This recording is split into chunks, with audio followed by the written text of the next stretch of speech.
parents canceled my ticket and sent a message. "Have a nice taxi back home, loser." I laughed and wrote okay. When they came back, they were shocked when I was already at the airport when the message came through. My bag was on the floor between my feet. Boarding hadn't started yet. I remember thinking I still had time to buy a coffee. Then my phone vibrated. "We canceled your return ticket. Have a nice taxi back home, loser." There was a smiley face. That part made me laugh. Not because it was funny, but because my body seemed to know the script better than I did. Laugh first. Absorb it. Don't make a scene. I typed okay, and hit send before my brain could interfere. That was new. Usually I paused. Usually I tried to find the right tone. Light enough not to provoke, wounded enough to be taken seriously. This time I didn't negotiate with the moment. I just closed the app. The laughter faded quickly, leaving behind something flatter. Not anger, not sadness. More like the quiet after a long appliance finally stops humming. They'd always treated logistics as leverage. Tickets, rides, favors. Things that could be withdrawn to remind me who was helping whom. The insult itself wasn't even the worst part.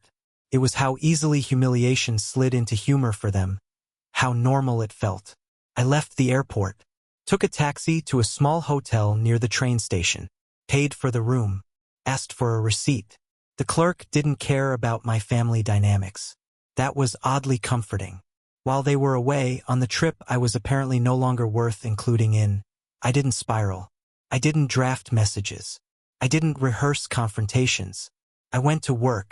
I slept. I noticed how calm everything felt without the background tension of waiting for the next joke disguised as affection. It occurred to me, slowly, that my dependents had been doing more emotional work than my presence ever had.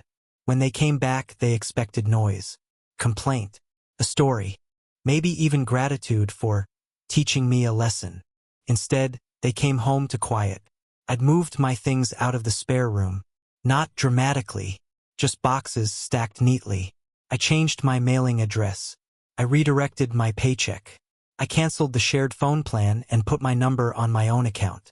All the small, boring steps that don't feel like rebellion until they're finished.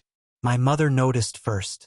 She stood in the doorway, scanning the room like it might explain itself if she waited long enough. "Are you mad?" she asked. "No," I said, and meant it. "I just adjusted." My father laughed the way people do when they think something is a misunderstanding that will resolve itself. "So dramatic," he said. "It was a joke." I didn't argue with that either. Jokes don't require refunds, explanations, or changed behavior. They require laughter. I'd already given them that at the airport. I was done now. The shock came later, when they realized nothing snapped back into place. That the canceled ticket hadn't produced guilt or obedience. That the insult hadn't bought control. They asked about rent, about plans, about why I hadn't told them sooner. "I didn't think it was necessary," I said. Not coldly, just plainly. There was a pause then, an unfamiliar one. They were used to my reactions filling space, smoothing over discomfort. Without that, their words landed heavier, less clever. They tried, briefly, to escalate.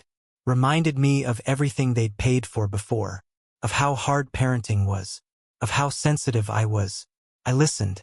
I didn't correct them. I didn't explain what it felt like to read that message with my bag at my feet.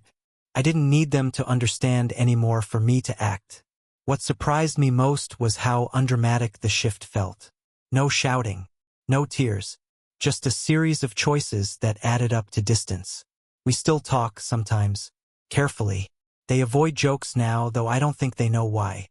The power didn't flip in a single moment. It drained out quietly, like a room emptied of furniture. I think back to that laugh at the airport. It was thin, automatic, something I'd learned to do to survive embarrassment without collapsing. The silence afterward, though, that was different. That was mine. And it turned out to be enough.